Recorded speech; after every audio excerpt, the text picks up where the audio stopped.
The church smelled of lilies and old wood polish. My tie felt too tight, but I didn't loosen it. I kept my hands steady, my face calm. Everyone thought I was nervous about getting married. They didn't know I was carrying a secret heavier than the vows I was about to make. The night before, I'd seen the proof, her phone left open on the dresser. A video short and grainy. Her voice, his laugh. My fiancé and my father. Together. I didn't scream. I didn't throw the phone. I just stood there in the dark, 27 years old, realizing the two people I trusted most had burned me in the same flame. Now, under the vaulted ceiling, she walked toward me in white lace, smiling like nothing happened. My dad stood in the second pew, chin high, suit pressed. He clapped lightly as if he were proud. My mother sat frozen beside him, either blind or pretending to. The pastor cleared his throat. "Do you take this woman?" My voice didn't crack. "I do." Her turn. She said it back, soft and sweet like the girl I once believed she was. The crowd sighed, some even dabbed their eyes. Cameras flashed. The organ hummed. Then came the pause, the small silence before the kiss, before the applause, before the families blended. I used that pause. I reached into my jacket and pulled out a folded stack of papers. Bank transfers. Messages. The video still. Copies of everything. I placed them on the altar between us where everyone could see. A ripple went through the room. Murmurs. Chairs scraping. My fiancée's smile faltered, her hands trembling on the bouquet. My dad shifted in his seat, his jaw locking tight. I didn't raise my voice. I just said, clear enough for the microphone. "Before anyone claps, you should know what kind of people you're cheering for." Gasps broke out. The pastor blinked, confused. My mom's hand shot to her mouth. The hush that followed was louder than any shout. And in that moment, looking at their faces, hers, his, everyone's, I only thought one thing. Have you ever seen the people you love reveal who they truly are in front of the whole world? The stack of papers lay on the altar like a bomb no one wanted to touch. The whispers turned into a wave, rolling from pew to pew. Some guests leaned forward, hungry for drama. Others looked away, embarrassed, as if silence might erase what they'd just heard. Maya's lips parted, but no words came out. Her eyes darted from me to the pages, then to my dad. He didn't move. He sat still, gripping the back of the pew in front of him, knuckles white. My mom whispered something sharp in his ear, but he stared straight ahead like if he ignored it, maybe it would all go away. The pastor cleared his throat, voice shaking. "Son, perhaps this isn't the time or the—" I cut him off. "It's exactly the time." I wasn't yelling. My voice was steady, calm, too calm. The microphone carried every syllable across the room. They betrayed me together. Last night. While I was finishing the vows she asked me to write. Gasp. A chair tipped over in the back.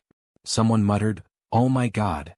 Maya finally moved, reaching for my hand, whispering, "Please, Evan, not like this." Her voice cracked. I didn't flinch. I let her hand hang there, air between us. "I wanted everyone here to see," I said, looking out at the rows of family and friends.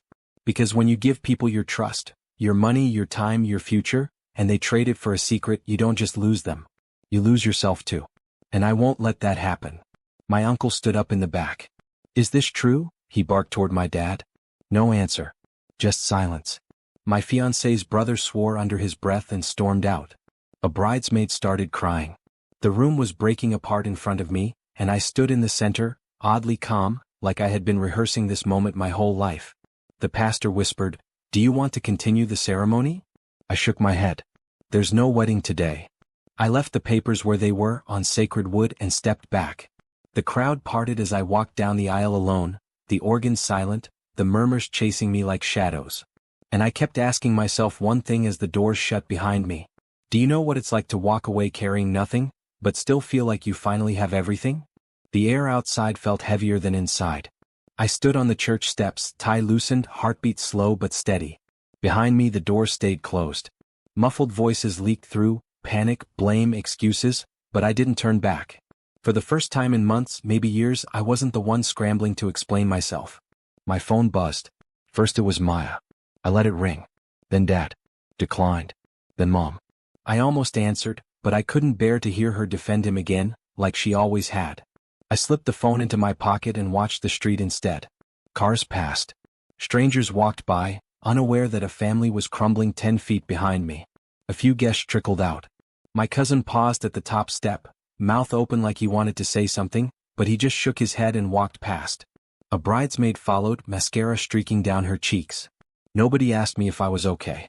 They just wanted distance, as if betrayal were contagious. I walked. No plan, no suitcase, no home waiting. Just walked. Down Main Street, past the diner where Dad used to take me for pancakes on Sundays, past the hardware store where Nate and I bought supplies for the cabin we never built. Every place looked different now, tinted by the truth. By evening I found myself on the riverbank.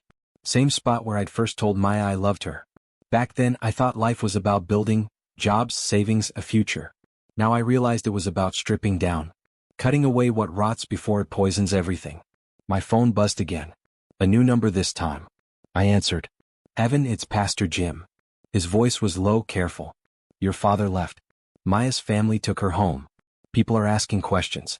Do you want me to say anything on your behalf? I stared at the water, dark and restless. No. Let them ask. Let them guess. The truth's already out there. He hesitated. And you? What will you do now?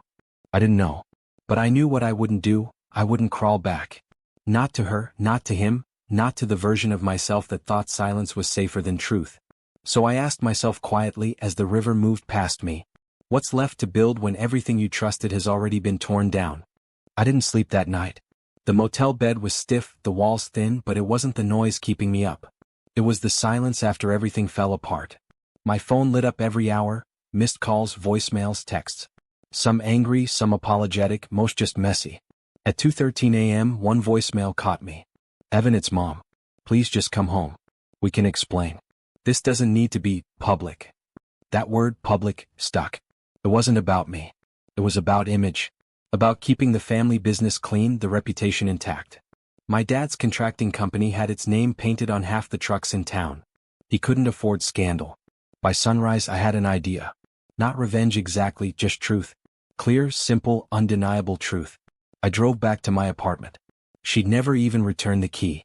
Inside, the fireproof box was gone. All $12,480. Savings drained. A note on the counter, I'll pay you back when things settle. Please don't ruin this. Signed with her initials. No apology. Just a transaction. I sat on the floor with the note in my hand, staring at the empty spot where our future used to be. That's when I knew, if they wanted it private, I'd make it louder. Not out of spite, but because lies thrive in silence. That afternoon I printed copies of everything. Bank withdrawals, texts, screenshots.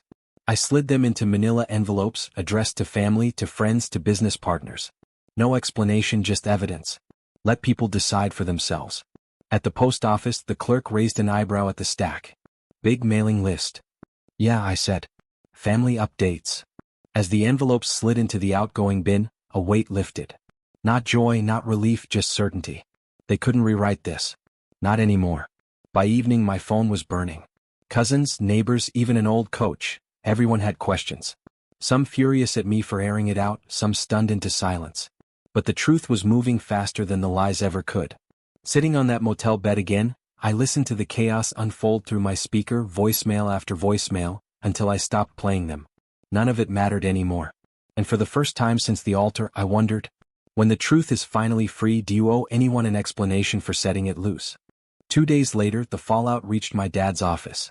His company had always been family first, the kind of slogan painted on trucks, printed on invoices. But family was the one thing he couldn't keep together. I heard about it from a neighbor who still worked under him. Clients are backing out, she said over the phone. Nobody wants their kitchen remodeled by a man who can't keep his own house straight. By then the story wasn't just whispers. The envelopes had traveled further than I expected. Someone scanned the papers and posted them online. Screenshots made it onto local forums, even Facebook groups. Small-town news spreads faster than wildfire, and this one had gasoline poured on it. Maya texted once, "Please stop. You've ruined enough." I didn't answer.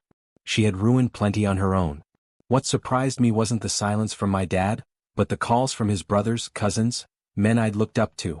One by one they reached out, not with anger but with a strange mix of shame and pity. "You didn't have to air it out like that," one uncle said. "Maybe not," I replied. "But I had to breathe. And lies choke you if you don't." At the diner on Main I caught people staring. Conversations dipped when I walked in. Some looked at me like I was brave. Others like I was reckless.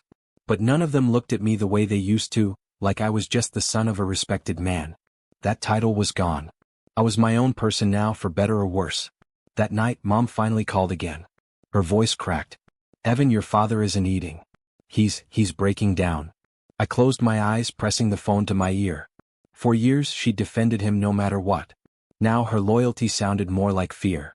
"Mom," I said slowly, "you told me to keep it quiet. To protect him. Did he ever protect me?" She didn't answer. Just a quiet sob. Then the line went dead. The silence after that call sat heavy. For the first time, I wondered if exposing the truth meant I had to carry the weight of it forever. And the question burned in me. When a legacy crumbles, do you mourn the ruins, or the years you wasted trying to hold it up? By the end of the week, I couldn't go anywhere without feeling the ripple of what I'd done. At the grocery store where I worked nights, two coworkers whispered by the time clock. One finally asked, "Is it true? About your dad?" I just nodded. No speeches, no explanations. The truth didn't need decoration. That night on my break, I scrolled through my phone. A video clip was making rounds. Someone at the wedding had recorded my moment at the altar. Me sliding the papers across, her face collapsing, the crowd gasping. It had thousands of views already. Strangers were debating my life like it was a TV show.